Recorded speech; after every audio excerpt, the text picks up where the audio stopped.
Oke guys, sebelum kita mulai ada baiknya dibantu like video ini, dan bagi yang baru bergabung silahkan tekan dulu tombol subscribe dan aktifkan loncengnya.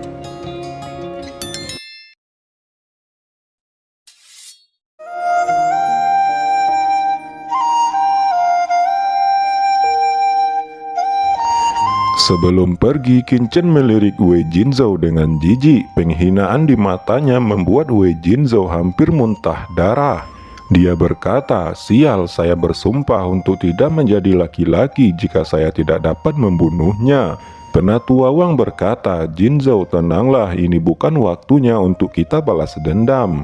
Mari kita pergi sekarang menemui Tuan Kang. Kita harus mendiskusikan masalah ini secepatnya." Setelah Qinchen dan kawan-kawan kembali ke dalam paviliun, Zhu Qingfeng segera memperkenalkan Penatua Jiao. Qinchen berkata, "Penatua Jiao, terima kasih karena telah membantu sebelumnya." Qinchen melengkungkan tangannya. Penatua Jiao bergegas maju dan berkata, "Hehehe, tidak masalah, jangan berdiri semuanya, mari duduk dan bicara." Penatua Jiao membawa semua orang ke ruang tamunya. Pak Tua Dabei bergegas mengambil kursi, menyeka kursi itu dengan lengan bajunya dan berkata kepada Qinchen, "Ayo Tuan Qin, silahkan duduk." Setelah Qinchen duduk, Penatua Jiao segera memerintahkan bawahannya untuk segera membuat teh. Pak Tua Dabei berulah lagi. Dia segera mengambil teh itu dari pelayan dan meniupnya dengan kencang.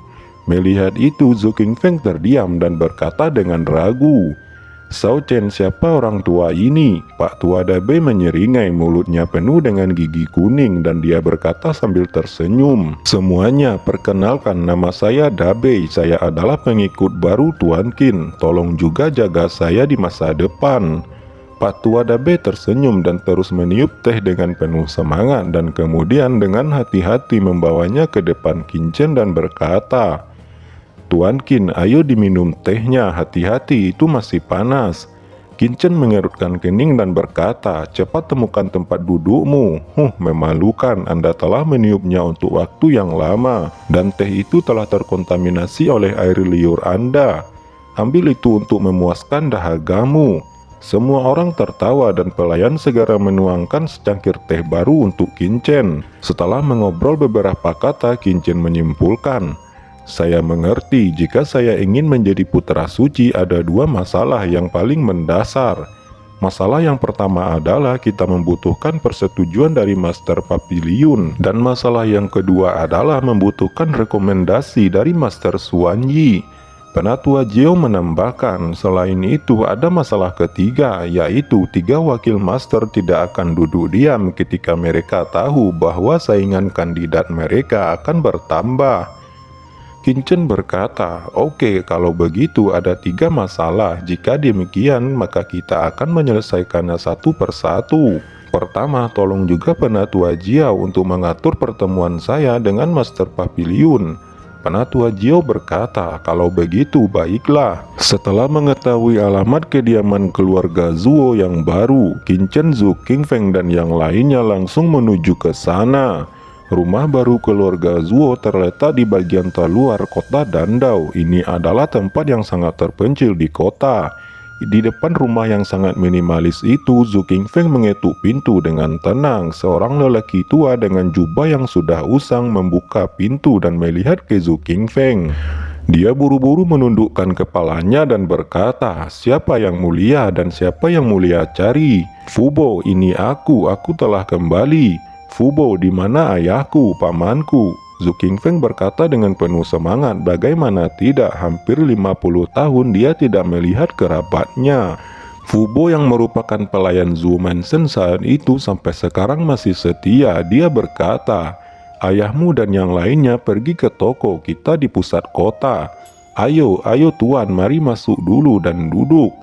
Zhu Qingfeng mengangguk dan berkata kepada Qinchen, "Chen kecil, kamu dan yang lainnya istirahatlah dulu di sini. Saya akan pergi ke toko dulu dan akan segera kembali." Qinchen menjawab, "Kalau begitu ayo kita pergi bersama." Setelah berjalan selama setengah jam di kota, Zhu Qingfeng akhirnya berhenti di pintu sebuah toko. Walaupun bangunannya besar, akan tetapi itu terlihat sangat sepi. Ketika melihat Qinchen dan rombongannya mendatangi toko itu, Zhuo Muxian berkata, Apakah Tuan ingin membeli pil? Mari silakan masuk, saya tidak tahu pil apa yang ingin Tuan beli. Zuo Muxian berkata dengan antusias. Zhu Qingfeng berjalan mendekati Zhu Muxian dan menatapnya dengan mata berkaca-kaca. Zhu Muxian juga menatap Zhu Qingfeng dengan sedikit keraguan di matanya. Perlahan-lahan ekspresinya mulai berubah dan berkata, "Kamu, apa kamu Qingfeng?" Hal ini menyebabkan anggota keluarga Zuo lainnya mendekati mereka berdua. Zhu Qingfeng berkata, "Ayah, ini aku, Qingfeng." "Qingfeng, apakah itu benar-benar kamu?" Zhu Muxian memandang Zhu Qingfeng dengan hati-hati. Anggota keluarga Zuo lainnya juga melangkah maju dengan penuh semangat. Zhu Muxian segera kembali ke akal sehatnya dan berkata dengan gugup, "Qingfeng, mengapa kamu kembali? Jika orang lain mengungkit masalah itu, saya khawatir." Zhu Qingfeng berkata, "Ayah, aku kembali kali ini sebenarnya." Sebelum kata-katanya selesai, terdengar teriakan keras oleh sekelompok orang dari luar pintu toko. Dan pintu itu ditendang hingga terbuka. Pemimpinnya adalah seorang pria parubaya. Melihat pria itu, Zhu Muxian berkata, "Huang Guan, ada apa?" Huang Guan menjawab, "Muxian, jangan omong kosong lagi. Dalam 3 hari ke depan, toko ini harus segera dikosongkan dan hanya dengan menyerahkannya ke keluarga Huang kami, keluarga Zuo Anda akan dapat bertahan hidup. Kalau tidak, saya akan mengirim semua keluarga Zuo Anda ke neraka." Qin Chen yang berdiri di samping menyaksikan adegan ini dengan tenang. Pak Tua Dabei memandang Qin Chen dan berkata, "Tuan Qin." Qin Chen menjawab, "Jangan khawatir, kita lihat dulu." Zhu Qingfeng berkata, "Ayah, apa yang telah terjadi?" "Qingfeng, jangan." Zhu Muxian menggelengkan kepalanya, jelas tidak ingin identitas Zhu Qingfeng terungkap. Qingfeng melanjutkan, "Ayah, di kota ini ada hukum raja. Siapa yang berani merampas properti keluarga Zuo saya seperti ini?"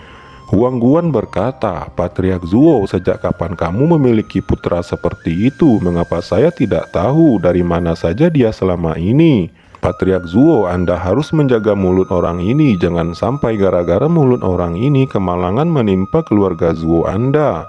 "Kamu ingin mati!" teriak Zhu Qingfeng. Dia benar-benar marah dan menampar lawan secara langsung. Zhu Qingfeng mundur 2 langkah dan Huang Guan juga terlihat pucat. "Oke, Patriark Zuo, anggota keluarga Zuomu berani melakukan sesuatu padaku. Sepertinya keluarga Zuo Anda masih tidak mengerti situasi Anda saat ini. Kalian hancurkan toko ini untukku." Huang Guan meraung marah dan banyak prajurit di belakangnya tiba-tiba menjadi agresif, mengobrak-abrik rak-rak obat di dalam toko. Dan pil-pil itu bertebaran di mana-mana. Zuo Muxian berteriak marah, "Hentikan, kamu terlalu melanggar hukum." Zhu Muxian meraung dan menggelegar, tubuhnya meledak dengan aura Wu Huang setengah langkah yang mengerikan. Huang Guan dan 2 bawahannya juga meledakkan aura Wu Huang setengah langkahnya, itu bahkan lebih buruk dan itu tidak lemah dari Zhu Muxian. Tiba-tiba terdengar suara tepuk tangan dari Qin Chen yang tersenyum pada mereka semua. Qin Chen berkata, "Oh, saya sengaja menunggu lama, berpikir bahwa saya akan mendengar beberapa informasi atau menunggu beberapa orang yang luar biasa datang ke sini. Tetapi saya tidak berharap setelah sekian lama saya hanya mendengar hal-hal kecil begini. Saya sungguh kecewa." Huang Guan berkata, "Kalian berdua patahkan lengan anak ini untukku, berani bertepuk tangan dan berpura-pura kuat di depanku."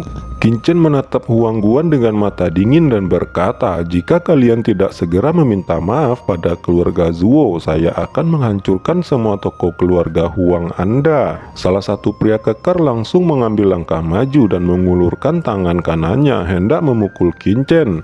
Qin Chen terlalu malas untuk beraksi, tetapi dia hanya menjentikkan jarinya. Ki pedang yang tak terhitung jumlahnya menyelimuti pria kekar itu dan meledakkan tubuhnya lalu menghilang menjadi kabut darah. Semua orang terdiam. Zhu Muxian juga terlihat bodoh dan bertanya-tanya dalam hatinya, "Siapa anak laki-laki yang dibawa Qingfeng ini? Apakah ini terlalu abnormal?"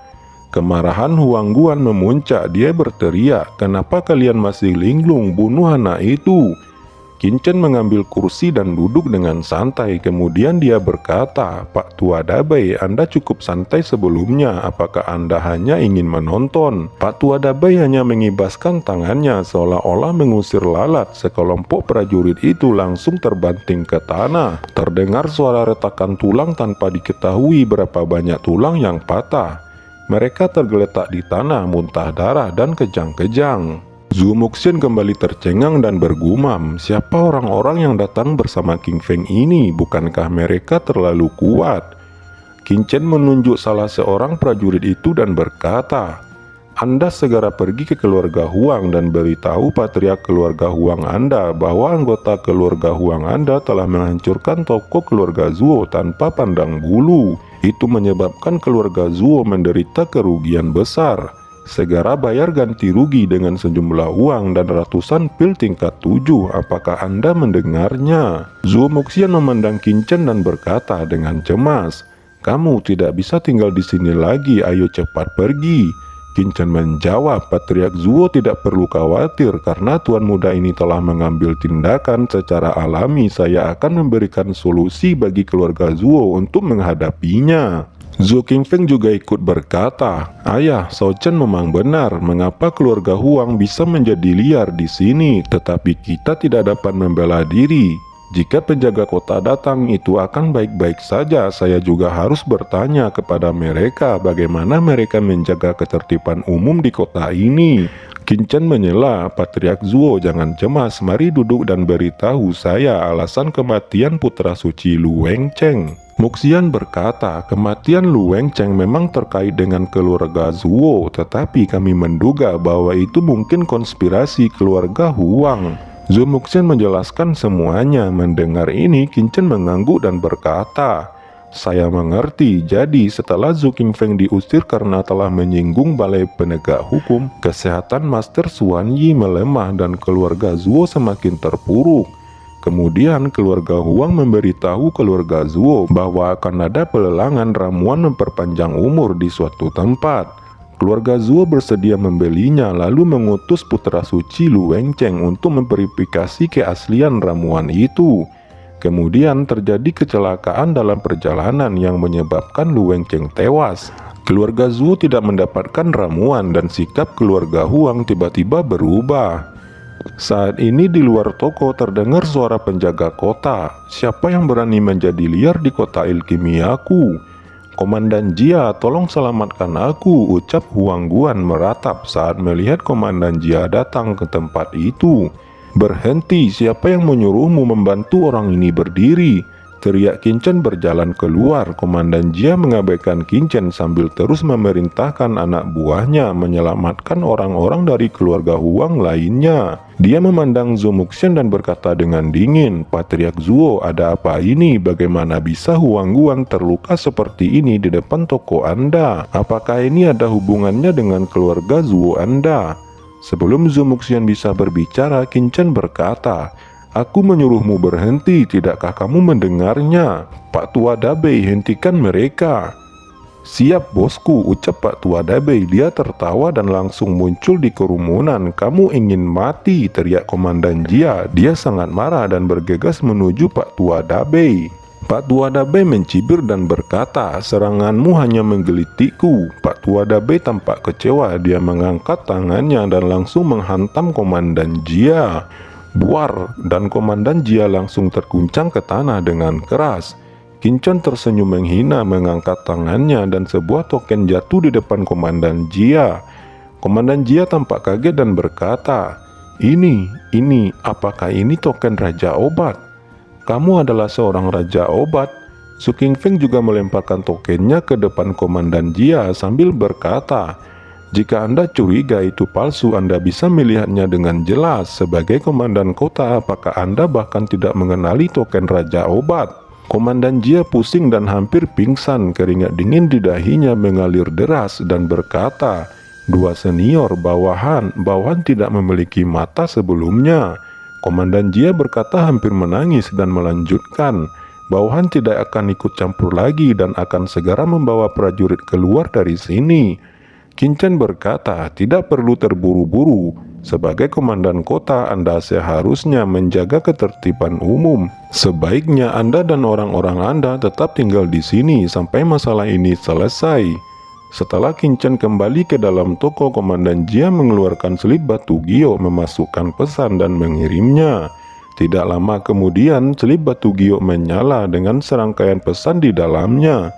Setelah Komandan Jia membacanya, wajahnya menjadi pucat dan tubuhnya langsung jatuh terbaring ke tanah. Oke teman-teman, terima kasih sudah menonton. Jangan lupa like, komen, dan subscribe.